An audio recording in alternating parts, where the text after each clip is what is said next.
that extraordinary life that we long for, it requires that ability to focus relentlessly, to take action decisively towards them.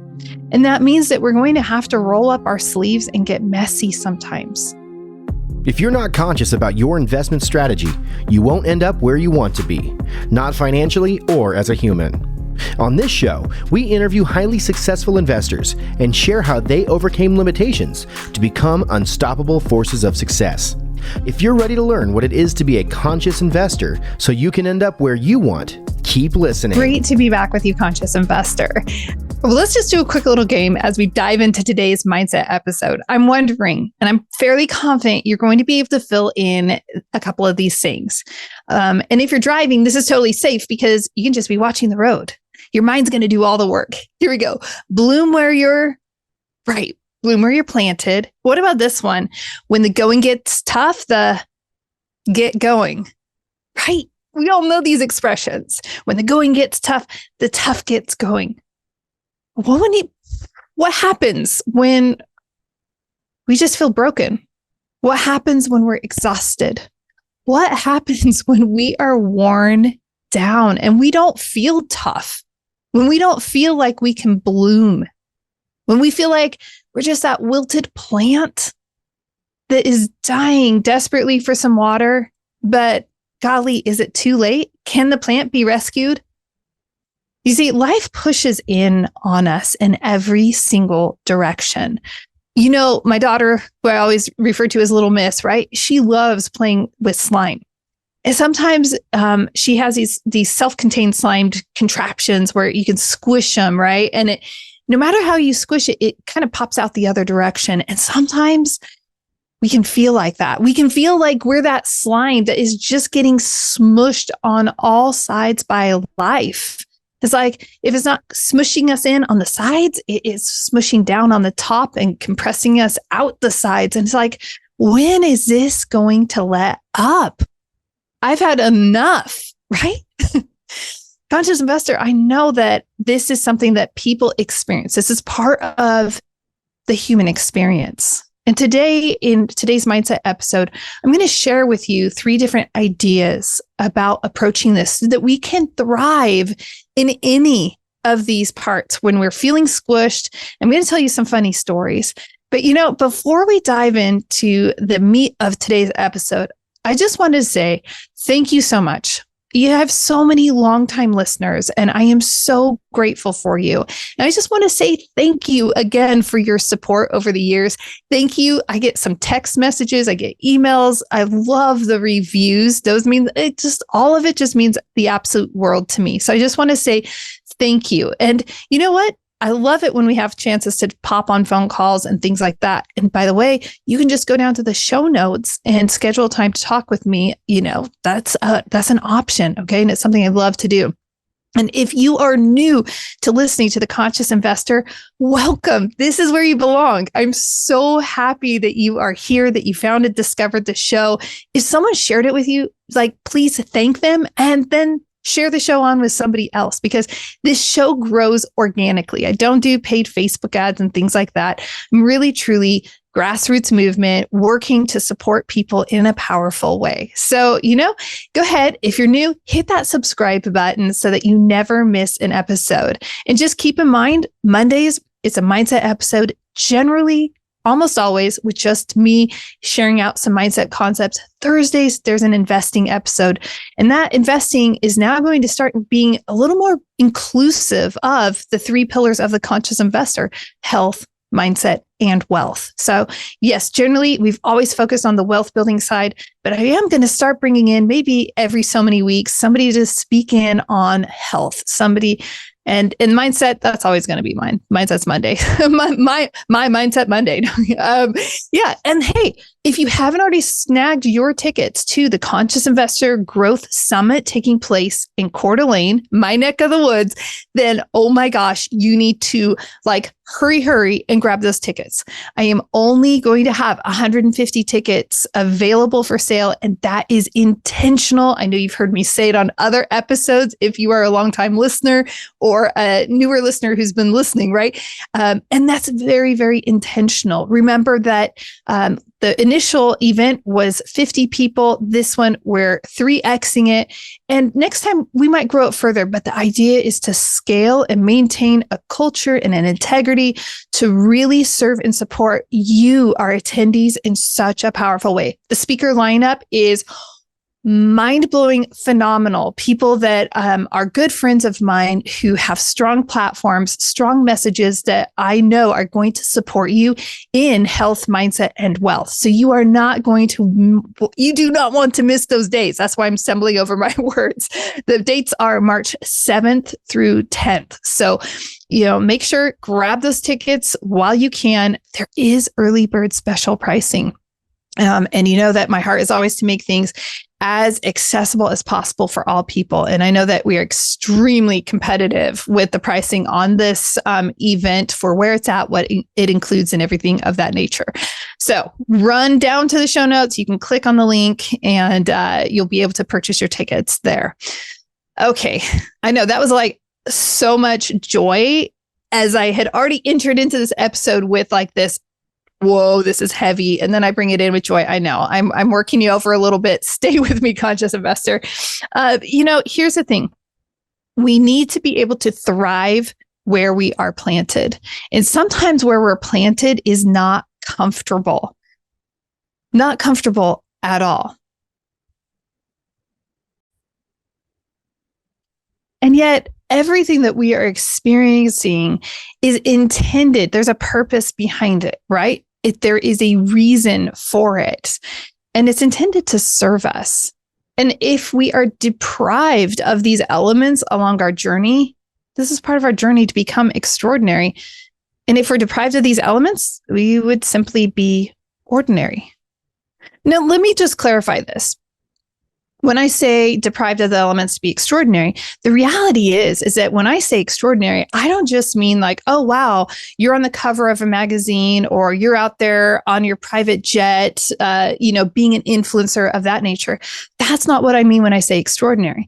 You see, God created every single human, we're a 1 in 400 quadrillion likelihood of you being alive, of me being alive, every person we see. That's the likelihood. They've done a lot of research on it, and it's really interesting. If you're like, Julie, that's crazy, just Google it. It's so fascinating. All this to say is that we are created so uniquely, and God has hardwired us with unique contributions, gifts, abilities, talents, skills, things that draw us towards them because they're part of how we're created so that we can serve and support people powerfully. And when we are walking on that path, when we are leaning into, developing and curating and utilizing those elements that are unique to us, we are living the extraordinary.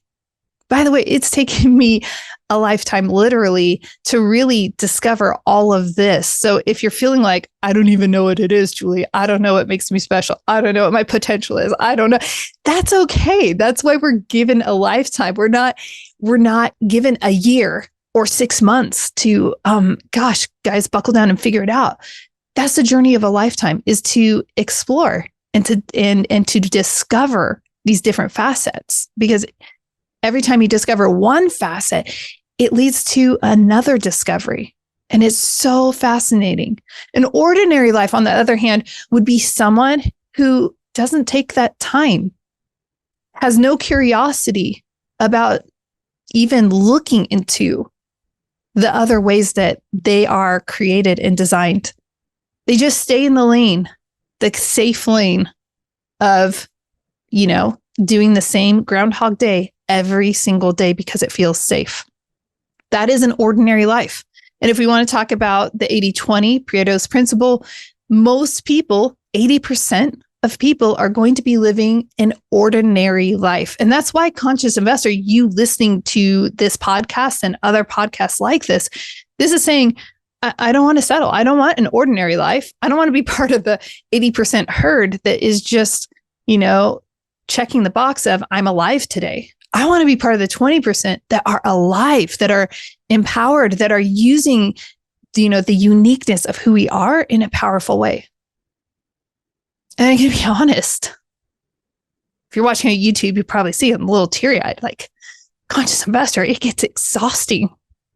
When you are on this path, it can get extremely wearing and fatiguing. I'm speaking this from my own personal experience, which I'm always transparent with you. And I'm also speaking from, coaching clients that I work with, where I have complete line of sight on how intense it can be. And that intensity can be on the mountaintop intensity, and it can be in the depths of despair intensity.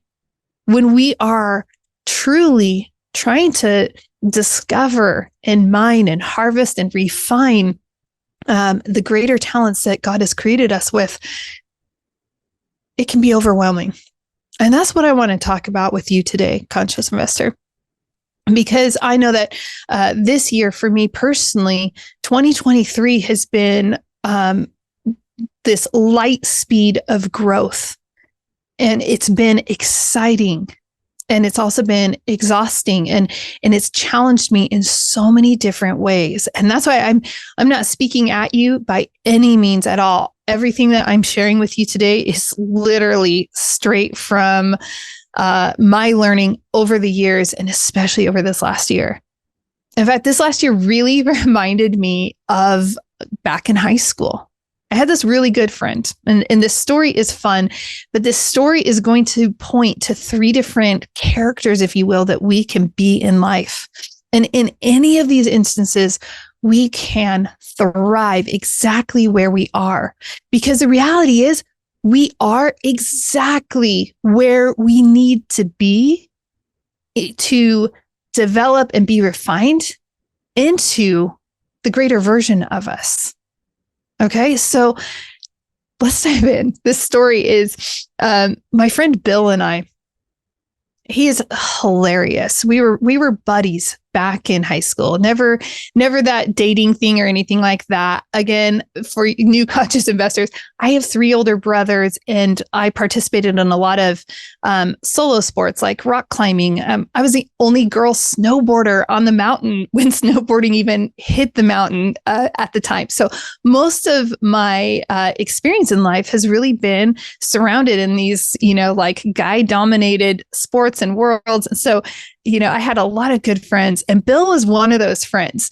And we met at youth group at our church. And I mean, we would just laugh our butts off. So here we are hiking up Glacier Point. I lived, Yosemite was my quote unquote backyard. It was, an hour and a half, 2 hours away. And I'd go there often. And the summer day, we decided we're going to hike Glacier Point. Now, let's give some context to this. A lot of you have seen pictures of Yosemite Valley. And so a valley means we have something that is containing it on the sides. Well, in Yosemite, those sidewall containers are, 3,200 feet. So 3,200 feet high, if not higher at different points, right? And so you're going from being on flat ground on a valley floor to going vertically, a vertical ascent of 3,200 feet. And so we're like, yeah, let's go do. My parents had hiked Glacier Point. They said it was really great, beautiful. The views were epic. And so I'm like, hey, Bill, let's go hike Glacier Point. It'll be so much fun. It's going to be a tough hike, but it'll be so much fun. And usually these hikes are, from the valley floor to the rim, usually, just 3-4 miles. I'm thinking of Yosemite Falls and some other hikes. Half Dome, by the way, is almost 10 miles to the summit. I've done it multiple times. Beautiful, but it pales in comparison to Cloud's Rest, but I'm digressing. So Bill and I were hiking. And of course, when you start a journey, it's fun. It's exciting. You're fresh. The day is bright. You're not sweaty. You're not grimy, and you're just enjoying things. In fact, this goes hand in hand with Brian Moran's 12-week year. In the book 12-week year, I'm holding it up if you're watching on YouTube. There's this chart that I reference quite often. Let's see if I can show you. Okay. On this chart, you have uninformed optimism. And so that's exactly where we started on this hike. We started out with that zest of uninformed optimism. This hike is going to be great. And it starts out in the shade, and you're just, doing these switchbacks heading up. And we're telling jokes, we're referencing Saturday Night Live sketches, and we're just laughing and laughing and laughing and laughing, having so much fun. And then guess what? It just is unrelenting and it's not backing off. And you're just still going up these switchbacks. But now the afternoon sun has now appeared and it's becoming hot. And yeah, you're still laughing, but it's not quite so fun. But you keep going on and you keep hiking and you keep hiking. In that graph, this is where you go from uninformed optimism and you start descending into the valley of despair, the depths of despair, right? Where it's like, oh, this is where it's going to get hard. The middle is always the hardest. So we get down to the middle. Well, the midpoint of the hike, which is also like the middle of, he calls it, the emotional cycle of change. And so we're there, we're hiking along, and now it's really hot. And, your water is warm. It's just, you're feeling grimy. We press through and ultimately we reach the summit. Not laughing quite as hard, but we were still enjoying ourselves through this journey. And we're at the summit. I could not believe what I saw. It was a little painful what I saw. Not because of the person or the people, but because of what it represented. We get to the top and I see the most adorable tourists. They are immaculate. Their hair is perfect. Their clothes are perfect. When you get hot and sweaty and it dries, and then if you're out on a trail, you've got dust and then you've got the crystallized sweat and it's just gritty on your cheeks and you're like, oh, okay. I feel that on my face. My legs are covered in trail dust and sweat, that concoction, where you can see every single pore of a person because you're like, well, dang. And here I am looking at all of these tourists eating ice cream cones, no less, and just enjoying themselves. This is before cell phones and selfies and all of that, but they were definitely getting all their perfect pictures for, to show their friends later on when they get back home. And my heart sank. Full honesty, I was a little bit jealous. Like, I wish I could be looking cute right now. I wish I wasn't feeling all grimy and gross. And it was difficult to reconcile that in my mind. You see, at the top of Glacier Point, you could actually drive there. Tour buses come up to the top of Glacier Point, and there is actually a store, a little gift shop at the top of Glacier Point. And at this gift shop, you can buy your tchotchkes and you can buy your ice cream cones and all of this. You buy your, Glacier Point t-shirt, your Yosemite t-shirt, whatever it is you want. It's all accessible right there. And there's this discrepancy between the pain of what we had endured for the last 6 hours, probably, and what we were seeing. I don't think it was 6 hours, actually, but you get the point. Like, here we are, we've spent hours, it was hours on this trail, just sweaty, grimy. And these other people had just pulled in, got the goods, got the view, got all the good stuff. I felt a little robbed. I felt like it was unfair. Like, it doesn't even make sense.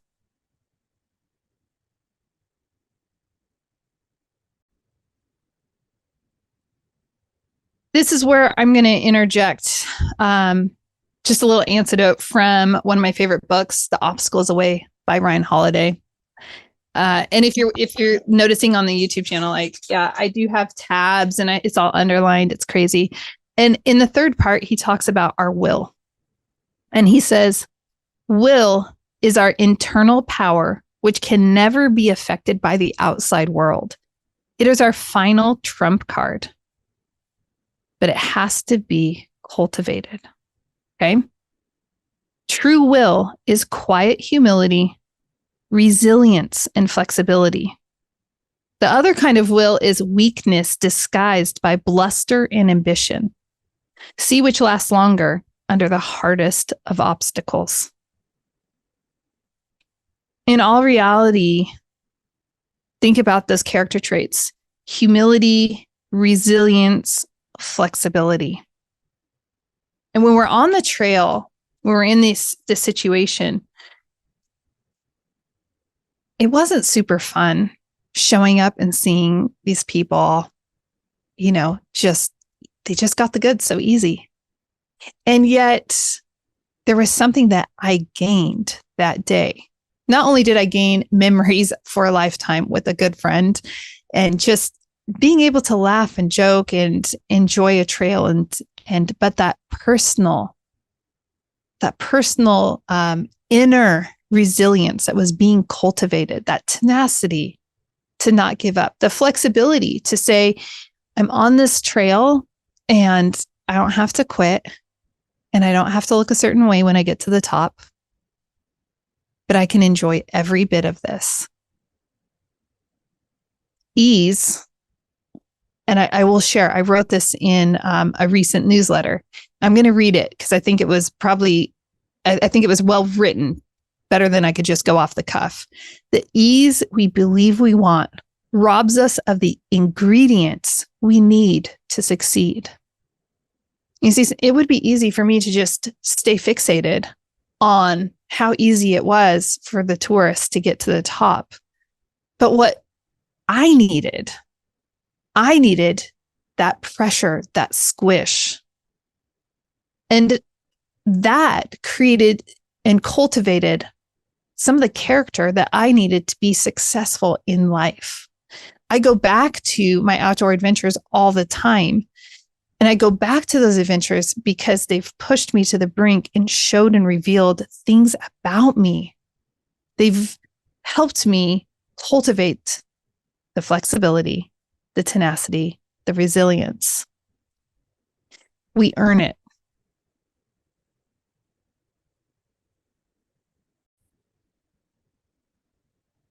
And here's what's interesting is that at any given point, I'm that tourist in someone else's life. When we're in that pressure cooker of life where we just feel like we want to quit and it's just overwhelming and it's too much, when we're in those moments, somebody else is looking at our life saying, why do they have it so easy? Why do they get the ice cream cone? Why do they get to take the tour bus up here? You see, it's all perspective. It's all relative. And we want to oftentimes just have things that are easy in life. And sometimes it is easy. So the point here is when it feels tough, let's receive that challenge as an opportunity. And knowing that it is there for us. In fact, in Brendon Burchard's book, Motivation Manifesto, it's one of my favorite all-time books. Everyone should read this book once a year. Just read it once a year. But he says, let it be clear to all, greatness belongs to those who have mastered the ability to focus relentlessly on their ambitions and act decisively towards them.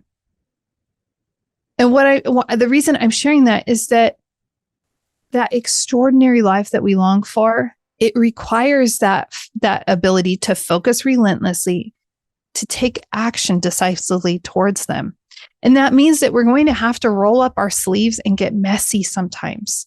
Sometimes that's going to be doing that internal work to just retool. For me, I'm always like, Lord, what do you need to adjust in here so that we can keep going? Like, let's go. I don't like pain in my life. If there's a faster way, I'm going to find it. For me, I'm going to pray about it, say like, let's go. Vertical alignment is really important. And so if we have that willing heart to say, what is this here to teach me? I've just come out of a really busy season that stretched me in so many different directions. And when I say busy, it means speaking, traveling, family life, celebrating, visitors, just being spread all over in every single direction. if you could take a balloon and stretch it with your fingertips and expand it to the outermost point that it's possible without breaking it, I feel like that's where I was at. And I think a lot of people are feeling that right now. This time of year leads so many of us to feeling that way, where it's like, okay, the entire year has taken its toll. We know we're towards the end of the year. But again, this is separation season.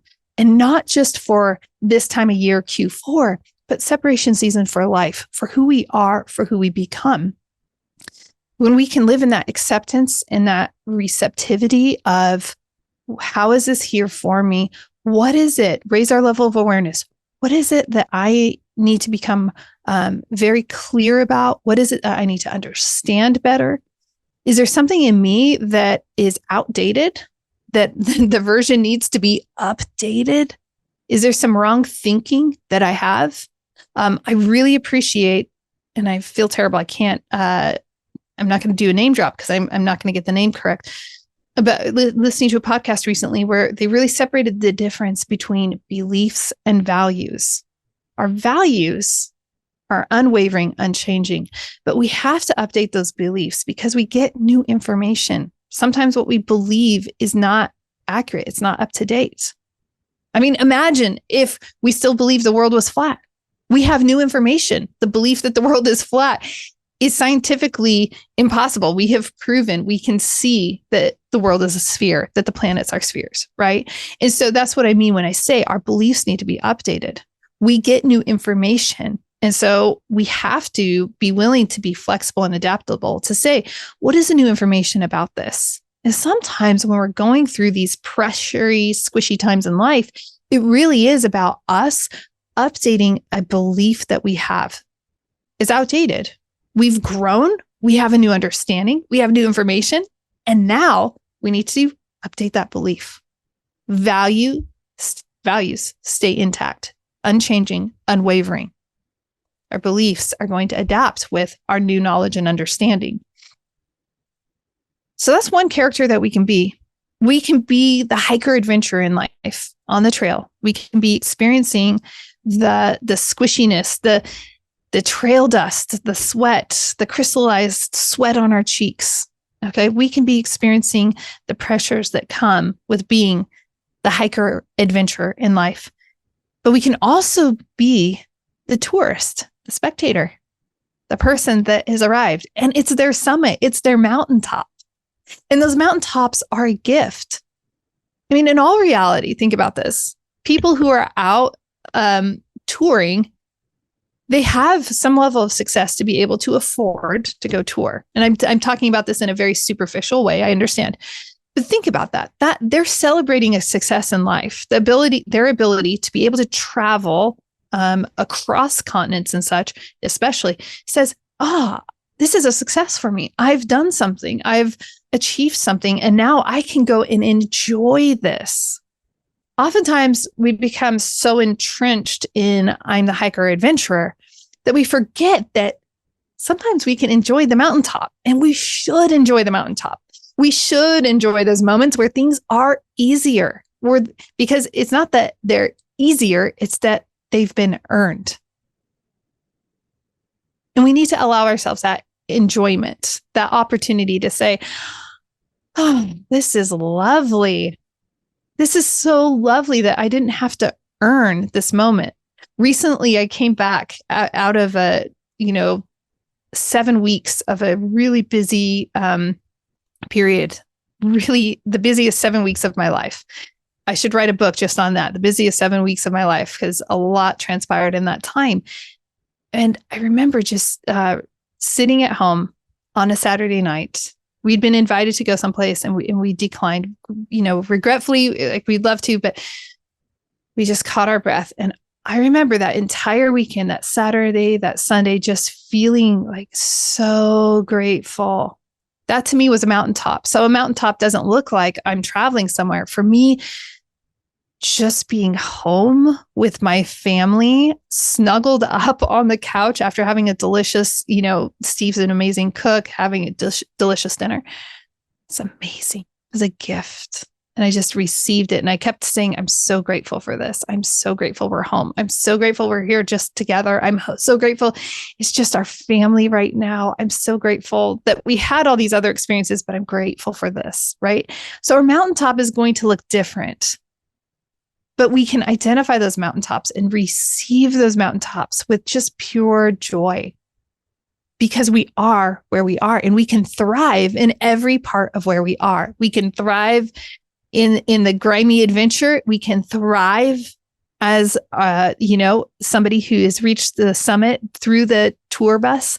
And there's a third character that we can be, and this is a little interesting, and it's fairly brief. And that is that we could actually be the person working at the gift shop or the tour bus driver. You see, sometimes we're actually brokering and facilitating someone else's growth. Sometimes we're not in the thick of it and we're not on the mountaintop. We're just helping other people along their path. And that's actually something I believe we should be doing constantly, all the time. But there is that neutral zone that we can be in and we can find ourselves in. As you're going through your day, I want you to just consider this. In your health, in your mindset, in your wealth, you could be in completely different zones. In your health, you might be that hiker or adventurer. And in your mindset, you might be the worker, the tour bus driver, just brokering and facilitating and helping others. In your wealth, maybe you're the tourist, the spectator, right? So it doesn't have to be a blanket for our life in totality, but we could say in these different areas of life, where am I at? Take time to raise your level of awareness. Take time to evaluate where you're at. And then evaluate, is this where I want to be? Am I in the place I want to be? Wherever you are at, let's not trade treasure for ease, because ease will come. It's a great place to be and it will come. But we don't need to make a trade. Receive where you are today, because exactly where you are, when you receive it, you will thrive. And when you receive that, it's okay that it's a little messy, because I know it's going to be okay that it's not going to be messy at some point. It's not a totality. It's not permanent. This is my temporary location because I'm part of that 20% that is mining more of who I am and who I'm created to be in this world and what I can give. And you're going to have that joy of going through that process. Conscious Investor, thanks so much for sharing space with me today. I appreciate you more than you understand. If this has resonated with you in any way, please take a moment, leave a review. You just have to scroll down to the very bottom and it will give you an opportunity to do that. If it's supported you, also feel free to share it. This is how the show grows and this is how it reaches other people. And I can't do this alone. I definitely need your support. And I am so grateful for all the support that you already offer me. And new listeners, thank you for joining us today on this show. I want you guys to know also, this show is sponsored by 3 Keys Investments. And 3 Keys Investments helps busy professionals invest passively in apartment complexes and assisted living facilities. We aim to double our investor capital over the course of 5 years. And we still offer a strong preferred return, which is kind of rare these days. We're backed by tangible real estate without the hassles and headaches of managing it yourself. By the way, I love talking with investors and who are looking to take their first or their next steps into passively investing. So schedule time to chat with me down at the bottom in the show notes. And if you're hesitant because you think it's going to be like going to the DMV, just look through the reviews and notice how much people gain through these calls. If my company, 3 Keys Investments, cannot help you, I likely know someone in my network who can. So don't be a stranger. Let's talk soon. Until next time, cheers to health, mindset, and wealth.